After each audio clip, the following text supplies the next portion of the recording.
नमस्कार दोस्तों, एक बार फिर से आप सभी का आपके अपने चैनल विकास ई न्यूज़ पर बहुत बहुत स्वागत है। इस वीडियो में हम बात करने वाले हैं एएनएम एडमिशन 2024 एप्लीकेशन फॉर्म के बारे में।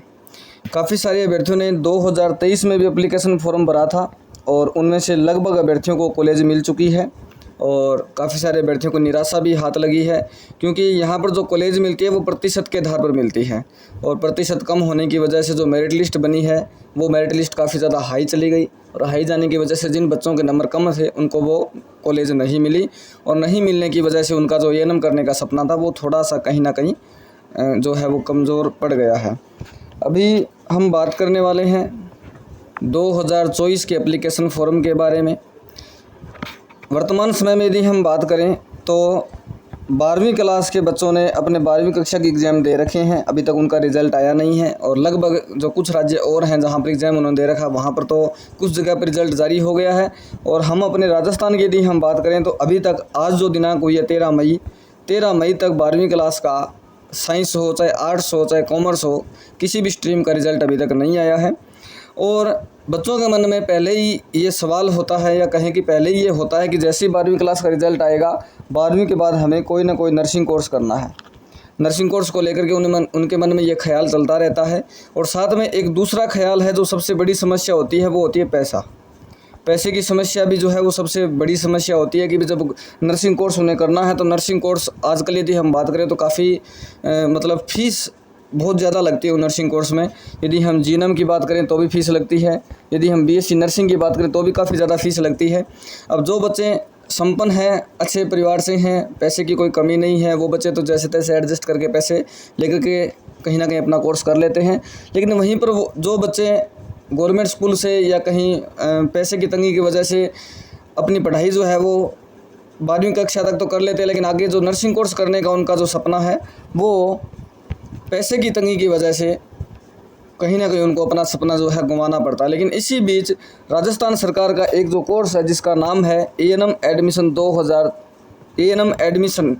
2024 कोर्स या फिर कहेंगे एएनएम का कोर्स, ये कोर्स आप सभी अभ्यर्थियों के लिए यदि मैं कहूँ कि बिल्कुल फ्री है, बिल्कुल निःशुल्क है, तो इसमें कोई आपत्ति नहीं होगी। और काफ़ी सारे अभ्यर्थियों ने ये कोर्स किया भी है। काफ़ी सारे अभ्यर्थी कोर्स करने के बाद गवर्नमेंट भी लगे हुए हैं और काफ़ी सारे जो कैंडिडेट हैं वो अपने प्राइवेट भी ज्वाइन करके साथ में तैयारी में लगे हुए हैं और आने वाले समय में वो भी जो है गवर्नमेंट एएनएम के पद पर कार्यरत जरूर होंगे। ऐसा विश्वास आपको भी होना चाहिए और ऐसा विश्वास विकास ई न्यूज़ को भी है और उन सभी अभ्यर्थियों को विकास ई न्यूज़ की तरफ से शुभकामना भी है। अब इस कोर्स के बारे में जो बातें जाननी होती है वो मैं आपको थोड़ी थोड़ी समझा देता हूँ, ताकि जिन अभ्यर्थियों के मन में एएनएम का कोर्स करने का सपना है वो जैसे ही अपना 12वीं क्लास का रिजल्ट आए उसके बाद ये ध्यान रखें कि एएनएम वाले फॉर्म की सूचना उनको कैसे मिलेगी, कहाँ से मिलेगी, कैसे फॉर्म भरना होता है यदि उनका एएनएम करने का सपना है। अन्यथा आपका यदि किसी और कोर्स को करने का सपना है, क्योंकि लगभग बच्चे 12वीं के बाद बीए कर लेते हैं या फिर बीएससी कर लेते हैं या फिर बीकॉम कर लेते हैं, कहने का मतलब है कि ग्रेजुएशन कर लेते हैं, ग्रेजुएशन के बाद बीएड वगैरह भी कर लेते हैं और टीचर की तैयारी में लग जाते हैं। वहीं कुछ अभ्यर्थियों का जो सपना होता है वो नर्सिंग करने का होता है, तो नर्सिंग से रिलेटेड जो जानकारी है वो मैं आपको इस एएनएम वाले वीडियो में दे देता हूँ। इसमें क्या होता है कि एक तो आवेदन फॉर्म स्टार्ट होते हैं और जिस कोर्स की मैं बात करने वाला हूँ वो एएनएम कोर्स है और ये राजस्थान राज्य का कोर्स है, राजस्थान का। और इस एएनएम कोर्स में यदि आपका चयन होता है तो आपकी जो फीस रहने वाली है वो रहती है बिल्कुल 0 रुपये, 1 रुपया भी आपका नहीं लगता है। वहाँ रहने का, खाने का, पीना वो खर्च अलग होता है, लेकिन यहाँ पर जो स्टडी का जो होता है, कहें कि कॉलेज या संस्था की जो फीस कहें वो बिल्कुल आपकी 0 रुपये होती है। मतलब महीने का जो रहने खाने का खर्चा तो 3 से 4 हज़ार रुपये के लगभग आसपास होता है बाकी, और इसमें आपकी कोई फीस वगैरह एक्स्ट्रा कोई चार्ज नहीं लगता एएनएम कोर्स करने का। अब इस कोर्स में आप कैसे दाखिला ले सकते हैं, कैसे आपको पता चलेगा कि आपका नंबर आ गया कि नहीं आया, वो थोड़ी थोड़ी मैं जानकारी आपको समझा देता हूँ। हालांकि जिन अभ्यर्थियों ने पिछले साल ये फॉर्म भरा था उनको तो इस बात की जानकारी है, और इस साल जिन अभ्यर्थियों का सपना है एएनएम करने का उनको थोड़ी मैं जानकारी दे देता हूँ। अभी मैंने बताया था कि मैं बात कर रहा हूँ राजस्थान राज्य की। राजस्थान में एएनएम करने के लिए राज्य सरकार के द्वारा गवर्नमेंट एएनएम कॉलेज बनाई हुई है और वहीं पर कुछ जो संस्थाएं हैं वो प्राइवेट भी है, लेकिन वो राजस्थान सरकार की नहीं है, वो अन्य राज्यों से संबंधित है। और जो एएनएम कॉलेज बनाई हुई है गवर्नमेंट कॉलेज राज्य सरकार के द्वारा, इस कोर्स में यदि आपको वो गवर्नमेंट कॉलेज मिल जाती है तो आपकी फ़ीस, मैंने अभी बताया था आपको कि आपकी फ़ीस रहेगी 0 रुपये। और शुरुआत से यदि समझाने की बात करूं तो एएनएम का जो कोर्स है वो एक 2 साल का कोर्स होता है। 2 साल का डिप्लोमा कोर्स होता है, एक नर्सिंग कोर्स होता है। जिन बच्चों का नर्सिंग करने का सपना होता है, नर्सिंग कोर्स होता है। और इस कोर्स को सिर्फ और सिर्फ फीमेल ही कर सकते हैं, मतलब कि पुरुष कैंडिडेट इसमें भाग नहीं ले सकते, इसे सिर्फ फीमेल कैंडिडेट इसमें भाग ले सकते हैं। अब किस प्रकार से आपका चयन होता है वो मैं थोड़ी सी बात समझा देता हूँ। इसमें सबसे पहले तो आपके आवेदन फॉर्म शुरू होते हैं, आवेदन फॉर्म। और आवेदन फॉर्म जो शुरू होते हैं वो होते हैं ऑफलाइन, ऑनलाइन नहीं होते, ऑफलाइन शुरू होते हैं। ऑफलाइन फॉर्म का मतलब ये है कि एक आवेदन फॉर्म का इस प्रकार का एक फॉर्मेट होता है, उसमें आपको अपनी डिटेल वगैरह लिखनी होती है, इसके साथ डॉक्यूमेंट्स जो हैं आपके फ़ोटोकॉपी करवा करके अटैच करने होते हैं। और बाद में जिस ज़िले में आपको A&M कॉलेज चाहिए उस ज़िले में आपको ये फॉर्म जो है वो डाक लगा देना है, पोस्ट लगा देना है, पोस्ट ऑफिस में जाकर के डाक लगा देना है। और आपका फॉर्म जो है जिस ज़िले में आप भेज रहे हैं वहाँ पर पहुँच जाएगा। और एड्रेस वगैरह है वो आने वाले समय में इसी वीडियो में आपको जानकारी दे दी, इसी चैनल पर आपको जानकारी समय समय पर मिलती रहेगी कि भी किस प्रकार से फॉर्म भरना होता है, कहाँ भरना होता है, वो बातें बाद की बातें हैं।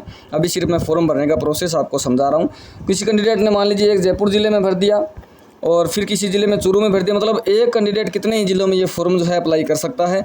और बाद में क्या होता है, जहाँ जहाँ पर आपने अपना फॉर्म भेजा है उन सभी ज़िलों के द्वारा एक कट ऑफ तैयार की जाती है।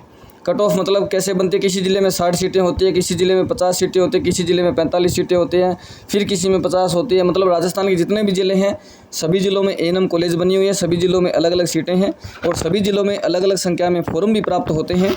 तो इन फॉर्म के आधार पर 5 गुना अभ्यर्थियों को गिनने के बाद में, जितनी सीटें हैं उनके 5 गुना अभ्यर्थियों को गिनने के बाद में कट ऑफ तैयार की जाती है। और कट ऑफ तैयार करने के बाद उस कट ऑफ को पब्लिश कर दिया जाता है हम सभी स्टूडेंट्स के बीच में, या कहें कि जिन्होंने फॉर्म भरा उन सभी को वो सूचना मिल जाती है कि कौन से ज़िले की कट ऑफ कितनी रही है।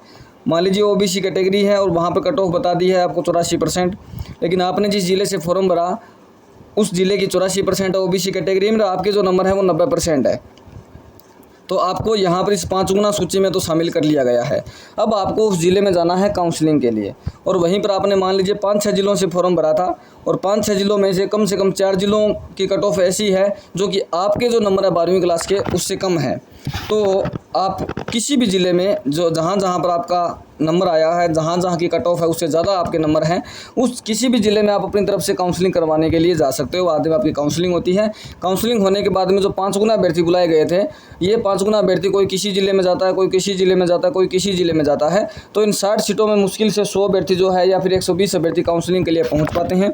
और पहुँचने के बाद चयन तो सिर्फ 60 ही बच्चों का होना है, पहुँचते 120 है, चयन 60 का होना है। तो काफ़ी सारे अभ्यर्थियों को जो है कट ऑफ थोड़ी सी ऊपर चली जाती है, जैसे 84 से 86 चली जाती है या 88 चली जाती है।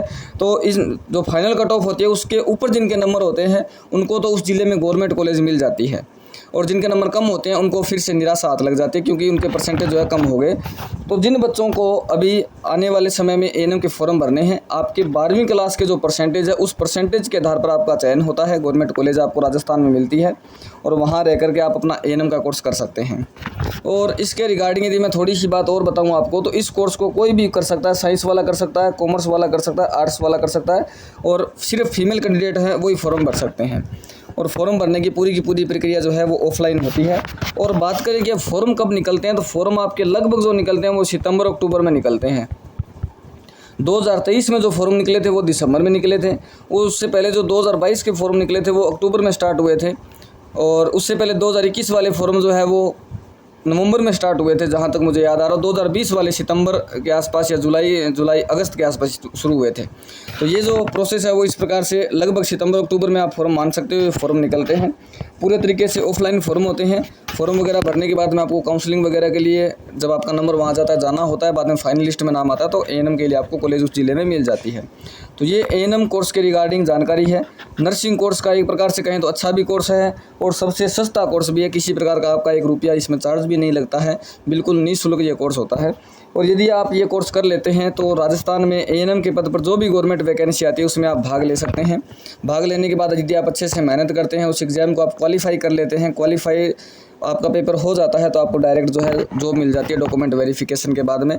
और दूसरा, कुछ वैकेंसी ऐसी भी आती है जिसमें आपके 10वीं क्लास प्लस में A&M के परसेंटेज जो होते हैं वो जोड़े जाते हैं। ऐड करने के बाद में उनका आधा किया जाता है, मतलब उनको 2 से जो भी परसेंटेज आपके बन रहे हैं XYZ जो भी, उनको आधा कर दिया जाता है। फिर वो परसेंटेज जो आपके नोट कर लिए जाते हैं।